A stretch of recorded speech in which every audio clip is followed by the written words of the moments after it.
Hello and नमस्कार दोस्तों। आज हमारा टॉपिक है concept of percentage increase in and decrease in perimeter, area and volume. Basically आज का हमारा जो वीडियो होगा ये कॉन्सेप्ट सीखने के लिए होगा। यहाँ पे हम 2-3 क्वेश्चंस या 4 क्वेश्चंस ही हर टाइप के प्रैक्टिस करेंगे, मिनिमम 2 क्वेश्चंस। हम लोग का यहाँ मोटिव है कॉन्सेप्ट सीखना। नेक्स्ट वीडियो में इसके बेसिस पे हम कई सारे एक्सरसाइजेस, कई सारे कंपटीशन के क्वेश्चंस हम सॉल्व करते दिखेंगे। लेकिन आज का हमारा मेन मोटिव है कॉन्सेप्ट कैसे सीखते हैं। परसेंट इंक्रीज इन डिक्रीज हो रहा है, चाहे पेरीमीटर में चाहे एरिया में।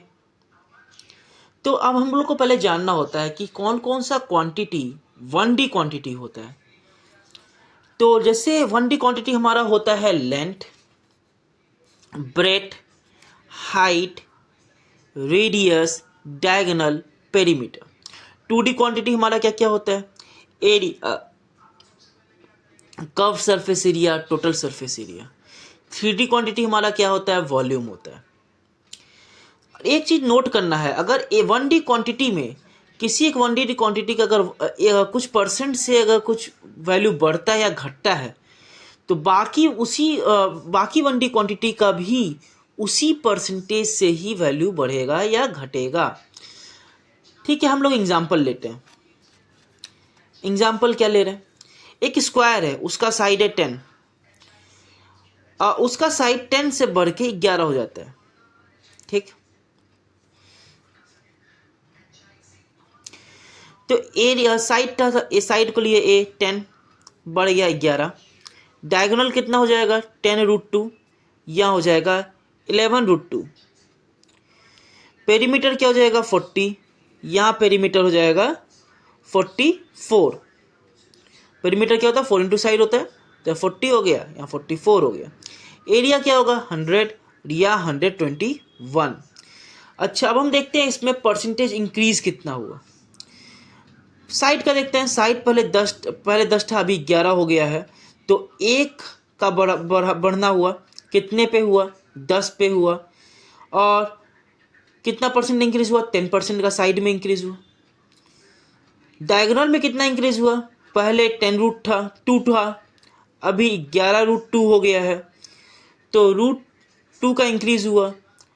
कितने पे? 10√2 पे हुआ, इंटू 100, 10% का यहाँ पे भी इंक्रीमेंट हुआ। पेरीमीटर देखिए, पहले 40 था, अभी 44 हो गया है। पहले 40 था, अभी 44 हो गया है। यहाँ पे भी 4/40 करेंगे तो 10% का यहाँ पे भी हमको इंक्रीमेंट दिखेगा पेरीमीटर पे। एरिया का देखिए, लेकिन एरिया पहले 100 था, अभी 121 हो गया, तो 21 का इंक्रीज दिख रहा है। बाई 100 इंटू 100 कर तो एरिया में 21% का इंक्रीमेंट दिख रहा है। तो अब देखिए, जितना 1D क्वांटिटी था, चाहे वो लेंथ या साइड या डायगोनल या पेरीमीटर, सब 10% से ही इंक्रीज खाया। लेकिन एरिया जो कि 2D क्वांटिटी है, ये 21% से इंक्रीज खाया। अच्छा, तो एरिया 21% से क्यों इंक्रीज खाया? क्योंकि एरिया में, अगर मैं एरिया बात करूं तो एरिया अगर बेसिकली बात करूं तो लेंथ इंटू ब्रेथ होता है। 2 डायमेंशन, एक डायमेंशन लेंथ, दूसरा डायमेंशन ब्रेथ। अगर दोनों सेम हो गया तो ए इंटू ए होता है। तो यहाँ पे ए का 2 बार इंक्रीमेंट हो रहा है। मतलब अगर आपका ए 10% से इंक्रीज कर रहा है, मैं साइड को अगर मैं 10% से इंक्रीज करा रहा हूँ, तो यहाँ पे एरिया में 10% एक बार इंक्रीज नहीं हो रहा, 2 बार इंक्रीज हो रहा है। एक बार इस वाले ए में इंक्रीज हो रहा है, एक बार इस वाले ए में इंक्रीज हो रहा है। साइड इंटू साइड 2 बार साइड इंक्रीज हो रहा है, तो 10% इधर भी, 10% इधर भी। मतलब एक इंक्रीज के ऊपर दूसरा इंक्रीज लग रहा है, बेसिकली वहां पे सक्सेसिव इंक्रीज हो रहा है। तो आज हम लोग सीखेंगे सक्सेसिव इंक्रीज। तो जब यहाँ पे कॉन्टिन्यूअस एक से साथ 2 बार या 3 बार इंक्रीज होता हो तो हम बोलते हैं सक्सेसिव इंक्रीज। तो सक्सेसिव इंक्रीज हम लोग बेसिकली कहाँ यूज़ करते हैं, जहाँ पे परसेंटेज इंटीजर नंबर में आए वहाँ पे है हम लोग इस सक्सेसिव इंक्रीज में सक्सेसिव मेथड यूज़ करते हैं। सक्सेसिव इंक्रीज अगर कहीं हो रहा है या सक्सेसिव डिक्रीज हो रहा है या एक बढ़ रहा है एक घट रहा है, सक्सेसिव अगर हो रहा है, साइमल्टेनियस हो रहा है, तो हम लोग सक्सेसिव मेथड यूज़ करते हैं। लेकिन अगर यहाँ मेथड कब यूज़ करते हैं, अगर वहाँ पे जो नंबर्स हैं, डिजिट्स हैं, वो इंटीजर्स हैं, तो हम लोग सक्सेसिव मेथड यूज़ करते हैं जहाँ साइमल्टेनियस इंक्रीज डिक्रीज या दोनों हो रहा हो। अगर इंटीजर नंबर है तो सक्सेसिव मेथड यूज़ करते हैं। अगर फ्रैक्शन नंबर है तो हम लोग रेशियो मेथड यूज़ करते हैं। अगर फ्रैक्शन में परसेंटेज नंबर इंक्रीज डिक्रीज हो रहा है तो हम लोग रेशियो मेथड यूज़ करते हैं। अगर इंटीजर में फ्रैक्शन परसेंटेज इंक्रीज डिक्रीज हो रहा है तो हम लोग सक्सेसिव मेथड यूज़ करते हैं। कहाँ यूज़ करते हैं, जहाँ साइमल्टेनियस दो या दो से ज़्यादा बार परसेंटेज इंक्रीज या डिक्रीज या दोनों हो रहा हो। तो सक्सेसिव मेथड का फॉर्मूला होते हैं। पहले हम लोग सक्सेसिव मेथड में आते हैं। दो टर्म का सक्सेसिव मतलब ए भी इंक्रीज कर रहा है, बी भी इंक्रीज कर रहा है। मतलब अगर सोचिए लेंथ 10 था, परसेंट इंक्रीज कर रहा है, ब्रेथ 20% इंक्रीज कर रहा है, तो दोनों इंक्रीज कर रहा है ना, और उसका रिजल्ट क्या होगा, एरिया में भी इंक्रीज होगा। तो दोनों इंक्रीज कर रहा है तो सक्सेसिव हुआ। तो दो टर्म का अगर कहीं पे सक्सेसिव होता है तो उसका फॉर्मूला होता है ए प्लस ए बी बाई 100। ये जो आएगा टोटल परसेंटेज उतना ही इंक्रीज करेगा। टोटल परसेंटेज कितना इंक्रीज करेगा, ए बी बाई 100। और अगर ए बी इक्वल हो गया तो हम लोग सिंपली बोल सकते हैं 2a डेसिमल ए स्क्वायर, 2a डेसिमल ए स्क्वायर। डेसिमल क्यों, क्योंकि यहाँ पे 100 से डिवाइडेड है। अगर भाई 2 टर्म की जगह 3 टर्म होता तो क्या होता, 3 सक्सेसिव इंक्रीज हो रहा हो तो क्या होगा, 3 साइमल्टेनियस इंक्रीज डिक्रीज या दोनों हो रहा हो तो क्या होगा। फॉर्मूला हो जाता है वहाँ पे a plus B plus c plus A b plus b c plus c a by 100 plus A b c by 10,000। अगर तीनों बराबर हो गया तो 3a.3a स्क्वायर ए क्यूब। ये फॉर्मूलाज दोनों याद होने आपको बहुत ज़रूरी है।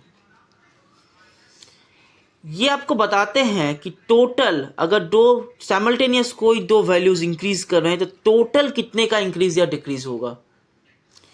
साइमल्टेनियस दो वैल्यू अगर इंक्रीज डिक्रीज या दोनों में कुछ भी हो रहा है, एक इंक्रीज कर रहा है दूसरा डिक्रीज कर रहा है, तो टोटल वैल्यू किधर जा रहा है, इंक्रीज होगा डिक्रीज होगा, कितने से इंक्रीज डिक्रीज होगा। वहाँ इसके लिए 3 वैल्यू में भी अगर होता है तो इसके द्वारा सब जान सकते हैं, इस फॉर्मूला के द्वारा। तो हम लोग इस पे कुछ क्वेश्चंस करते हैं, आपको बेहतर समझ में आएगा। कुछ एग्जांपल्स लेते हैं। पहला है side of A square increases by 10%, तो एरिया कितने से इंक्रीज होगा। साइड इंक्रीज हुआ 10% से, तो वहां पे साइड होता है s इंटू एस। तो एक बार यहाँ पे 10% इंक्रीज होगा, एक बार यहाँ पे 10% इंक्रीज होगा, 2 बार 10% इंक्रीज हो रहा है, मतलब 2 बार इंक्रीज हो रहा है, साइमल्टेनियस इंक्रीज हो रहा है, तो सक्सेसिव लगेगा।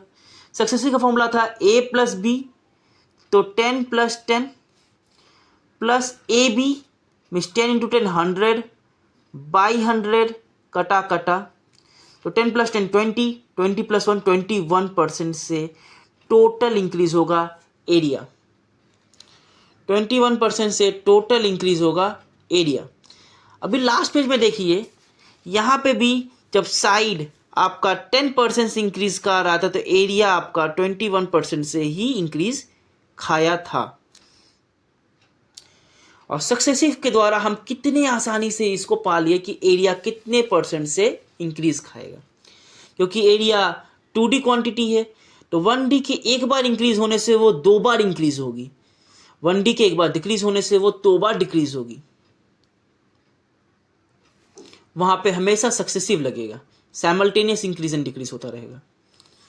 तो यहाँ पे दूसरा क्वेश्चन भी दिया गया है, लेंथ आपका 10% से बढ़ जाता है, ब्रेथ आपका 10% से बढ़ जाता है, तो एरिया में क्या प्रभाव होगा? एरिया क्या होता है? बेसिकली L इंटू बी होता है। लेंथ बढ़ेगा, ब्रेथ बढ़ेगा, तो एरिया में क्या प्रभाव होगा? तो यहाँ पे भी सेम फॉर्मूला, ये 10 से बढ़ा, ये 20 से बढ़ा।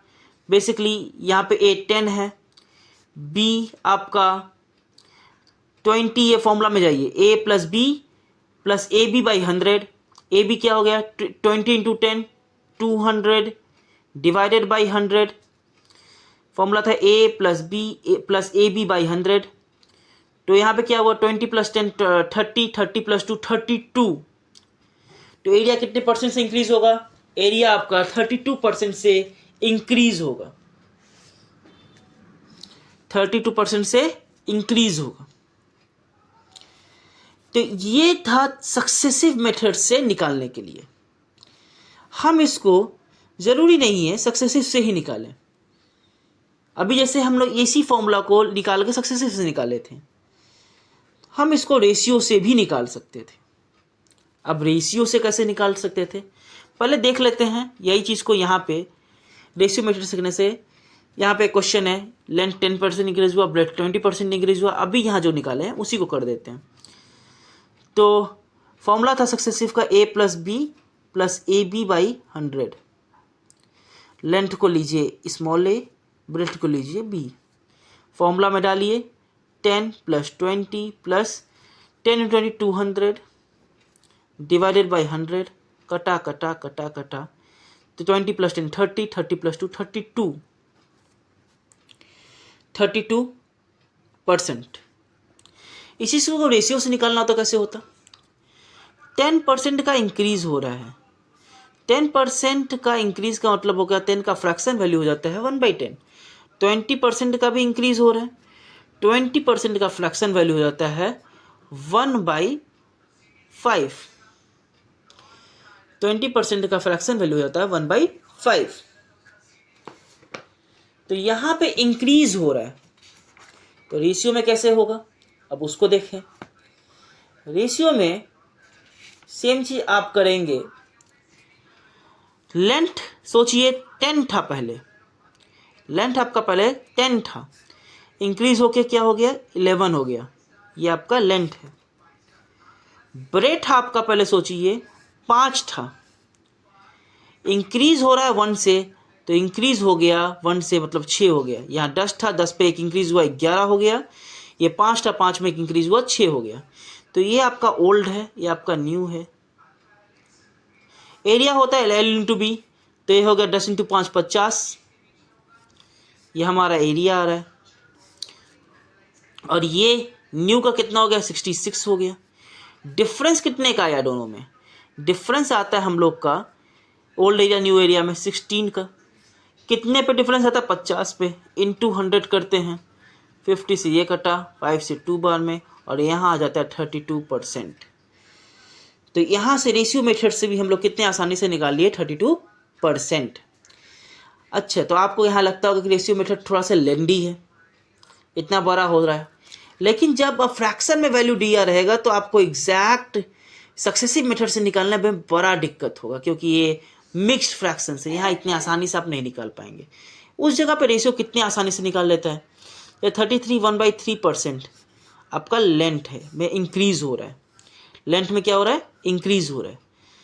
तो 33 1/3, इसको अगर मैं लिखूं तो मैं क्या लिखूंगा?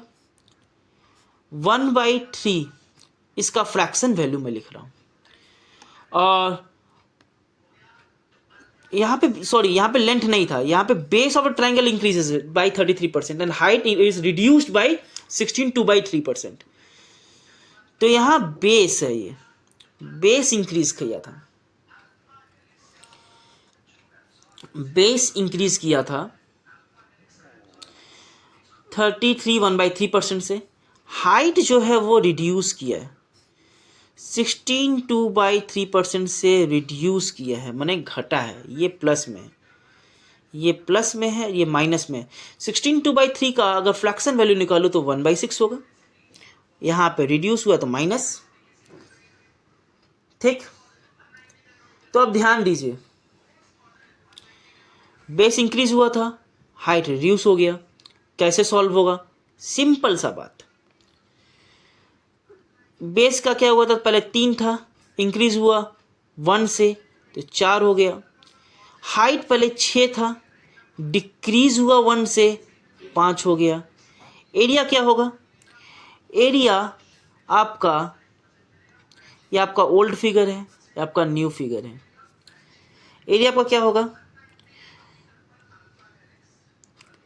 3 इंटू 6 इंटू 3 18, 5 4 जा 20। आपका मन में आ सकता है ट्राइंगल का एरिया होता है half into base into height, लेकिन रेशियो में जहां मैं हाफ लिखूंगा यहाँ पे तो हाफ यहाँ पे भी लिखूंगा, हाफ यहाँ पे लिखूंगा तो यहाँ पे भी हाफ लिखूंगा। मतलब बेसिकली अगर यहाँ पे मैं इन दोनों को मल्टीप्लाई करूँ तो यहाँ पे भी हाफ लिखूंगा, यहाँ पे भी हाफ लिखूंगा, हाफ ऑफ हाफ कैंसिल हो जाएगा, तो हाफ लिखने का कोई प्रयोजन होता नहीं है। तो इसको देखते हैं सीधा, इंक्रीमेंट कितने का हुआ? 2 का हुआ। या फिर मैं इसको और शॉर्ट कर लेता हूँ, ये 10 हो गया, ये 9 हो गया। इंक्रीमेंट कितने का हुआ? 1 का हुआ। कितने पे हुआ? 9 पे।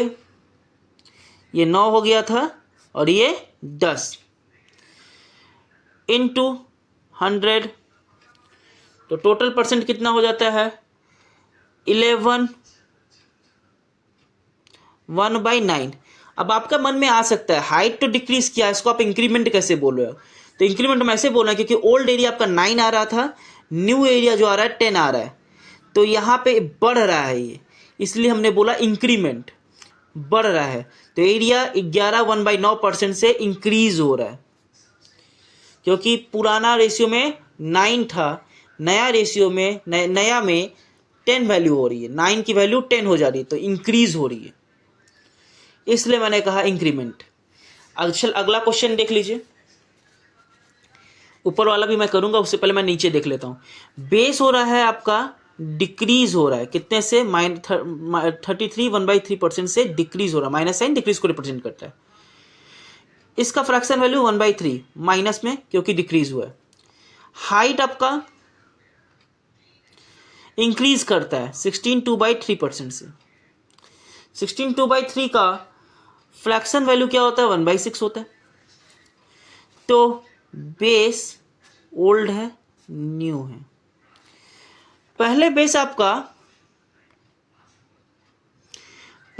आपका 3 थी, अभी बेस कितना हो गया? 2 हो गया। पहले हाइट आपका 6 था और 6 में 1 बढ़ गया, तो अभी हाइट क्या हो गया? 7 हो गया। एरिया निकालना है, 6 3 जा 18, 7 2 जा 14, ये आपका 9, ये आपका 7, 9:7 आया।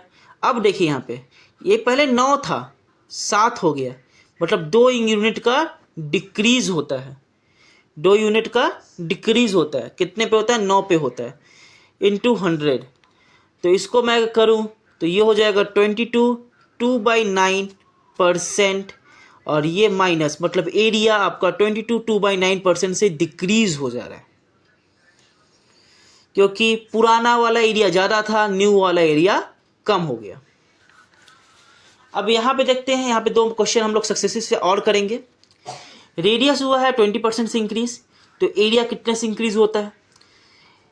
रेडियस इंक्रीज होगा तो πr² होता है, तो 2 बार इंक्रीज होगा, तो 20 और 20% का हमको सक्सेसिव निकालना होगा। फॉर्मूला था a + b + ab/100।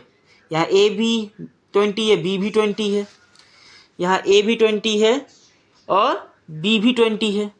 कैसे निकालेंगे?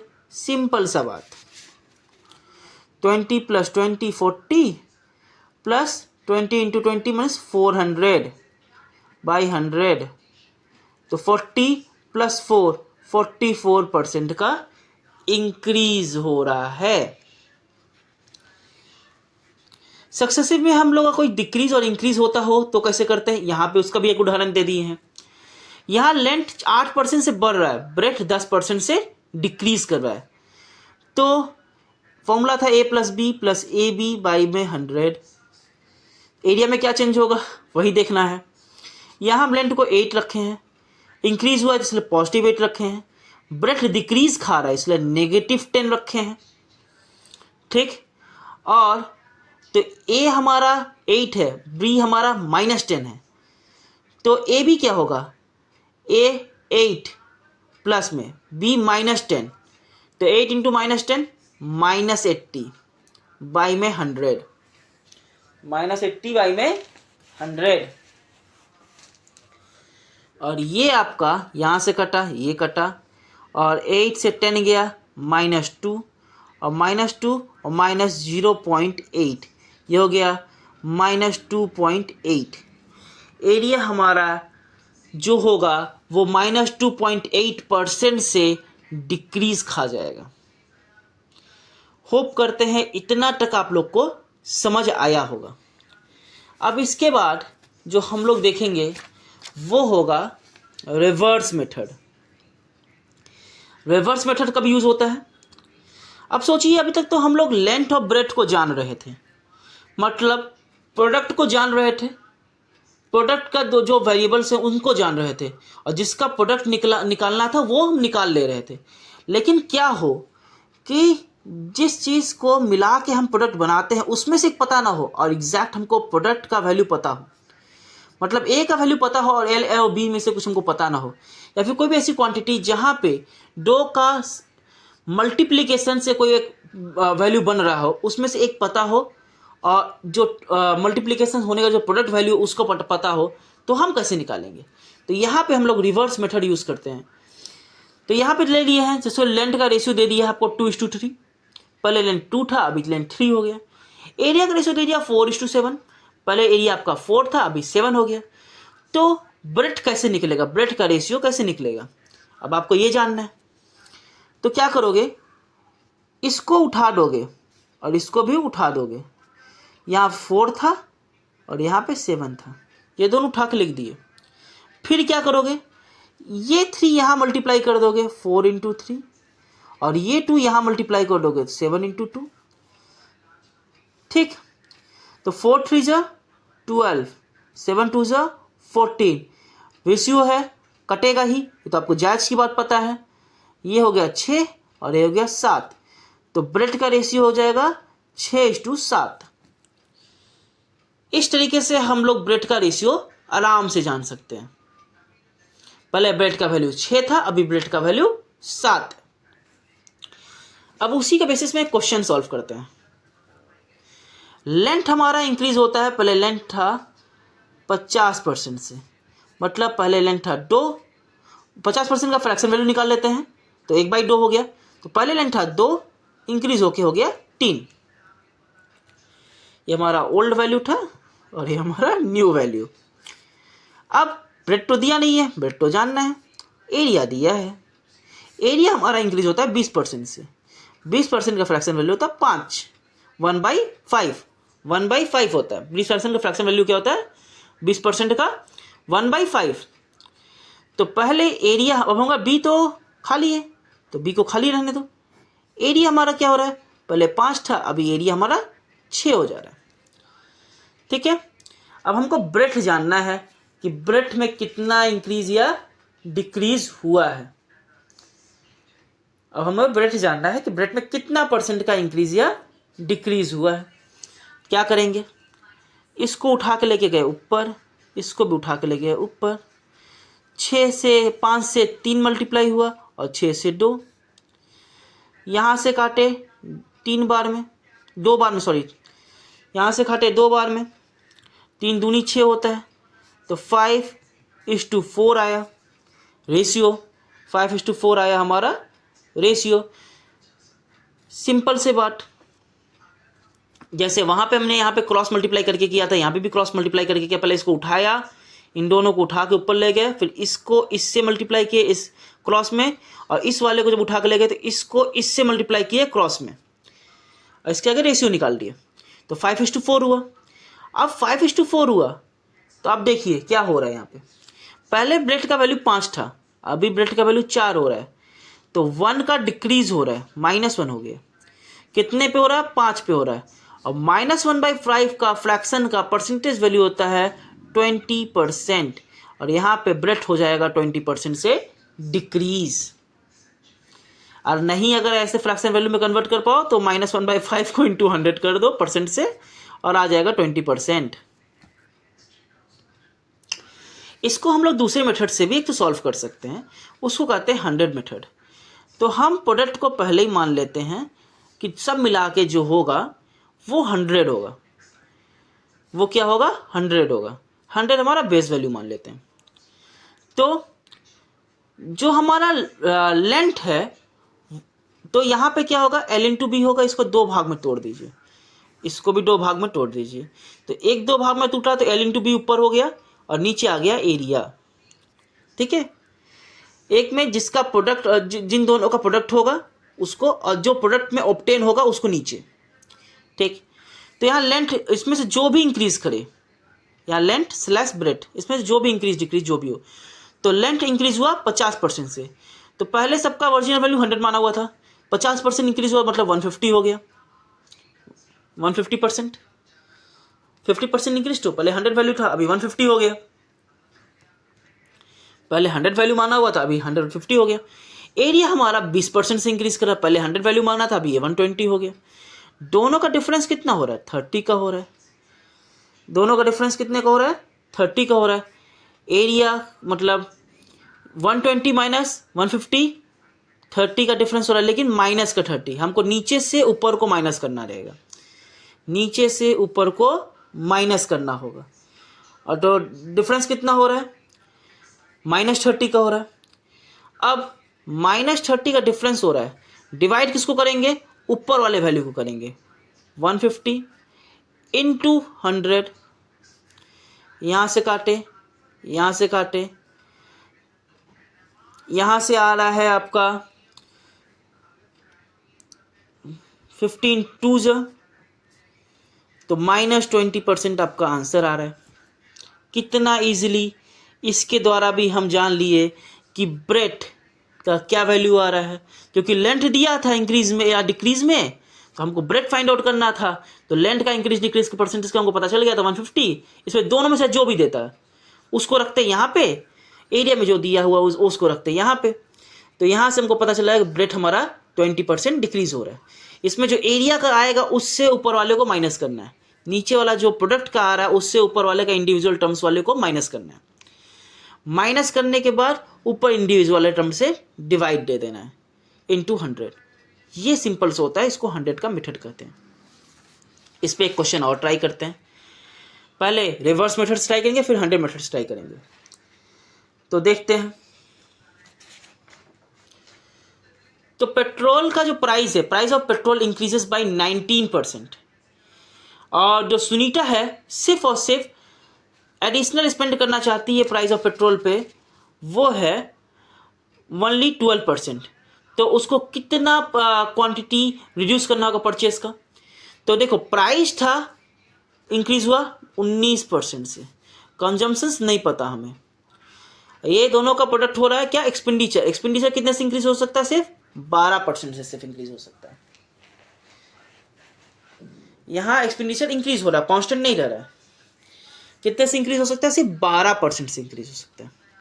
तो अब रिवर्स मेथड से कैसे करेंगे? सेम जैसे यहाँ पे कर रहे थे। सोचिए, पी लिखिए, पहले पी सोचिए, ओल्ड वैल्यू क्या थी? ओल्ड थी आपकी 100, अभी न्यू 19% से इंक्रीज खाया है, तो अभी न्यू वैल्यू क्या हो गई? 119। ये आपकी ओल्ड, ये आपकी न्यू। कंजम्पशंस पता ही नहीं है, तो इसको छोड़ दीजिए। और दोनों का प्रोडक्ट क्या बनता है? एक्सपेंडिचर बनता है। पहले एक्सपेंडिचर आपका था 100, अभी 12% से इंक्रीज खा गया, 112 हो गया। इसको उठाए ऊपर ले गए, इसको भी उठाए ऊपर ले गए, डिसिबल का साइन। 119 जाके क्रॉस यहाँ मल्टीप्लाइड होगा, और 100 जाके क्रॉस यहाँ मल्टीप्लाइड होगा। अब देखिए, इस साइड भी 100 है, इस साइड भी 100 है, रेशियो में ये कट जाएगा। और ये 119 और 112 है, तो अगर मैं चाहूँ तो काटने की कोशिश करूंगा, लेकिन यहाँ पे काटने का ज़रूरत ही नहीं मुझे। तो बेसिकली अगर मैं इसको देखूं तो ये हो जा रहा है, डिफरेंस कितने का हो रहा है, 119:112 आ रहा है। डिफरेंस हो रहा है 7 का। कितने का डिफरेंस हो रहा है? 7 का डिफरेंस हो रहा है। 7 का डिफरेंस हो रहा है। कितने पे हो रहा है? अभी क्या बड़ा वाला फिगर कौन सा है? जो ओल्ड है, तो माइनस हो रहा है, मतलब जो कंजम्पशन से रिड्यूस होगा, डिवाइडेड बाय पुराना वैल्यू से 119। कितने से हमको किसके रिस्पेक्ट परसेंट निकालना? पुराने वैल्यू के रिस्पेक्ट परसेंट निकालना होता है, इनटू 100। ओल्ड वैल्यू से कितना रिड्यूस हो रहा है उसी से बेसिस परसेंट निकालेंगे ना। हमको तो न्यू वैल्यू से पता नहीं है, हमको न्यू ओल्ड वैल्यू से पता चलेंगे ना कंजम्पशन कितना रिड्यूस करना है। तो ओल्ड वैल्यू को बेस वैल्यू माना जाएगा उसी बेसिस में।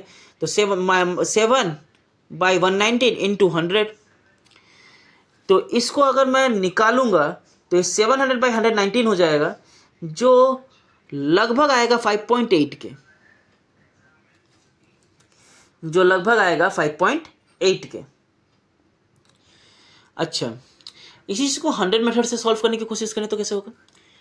तो 100 मेथड हम लोग बेस वैल्यू 100 मान लेते हैं। तो यहाँ पे दोनों जिसका प्रोडक्ट होगा वो ऊपर चले जाएंगे P/C, और जो प्रोडक्ट होकर ऑब्टेन होता है वो नीचे, एक्सपेंडिचर नीचे। इसमें दोनों में चाहे जो भी बढ़ाने को कहा गया हो, तो यहाँ पे किसको बढ़ाने को कहा गया है? पेट्रोल को। प्राइस बढ़ाने को बोला गया है। तो पहले 100 था, अभी 119 हो गया। पहले एक्सपेंडिचर कितना था? 100 था, अभी 112 हो गया। दोनों का डिफरेंस, तो 112 माइनस 119, नीचे से ऊपर को माइनस करना, 112 से 119 को माइनस करना है, नीचे वाले से ऊपर वाले को माइनस करना, जैसे यहाँ पे भी किए थे। तो नीचे वाले से ऊपर वाले को माइनस करना है, तो -7 आ रहा है। किसके रिस्पेक्ट में आ रहा है? तो P/C का वैल्यू डिवाइड करना, -7/119 इंटू 100, ये भी हो गया 5.8। तो 100 मेथड से ऐसे सॉल्व करते हैं, रिवर्स मेथड से इतने आसानी से सॉल्व करते हैं, दोनों मेथड से आसानी से सॉल्व हो सकता है। आज का वीडियो हम लोग का सिर्फ इंट्रोडक्शन का था, कैसे कौन सा मेथड से यूज़ करके हम लोग कैसे वैल्यू ऑब्टेन कर सकते हैं। आज का वीडियो में हमने सिर्फ ये सीखा है। नेक्स्ट वीडियो में हम लोग का यहाँ से कॉन्सेप्ट क्लियर हुआ है कि कैसे रिवर्स मेथड से क्यों हम क्या निकालते हैं, 100 से मेथड से कैसे निकालते हैं। अगला वीडियो में हम लोग सम्स सीखेंगे, सम्स कैसे कैसे सॉल्व होगा, टाइप्स ऑफ सम्स सॉल्व करेंगे।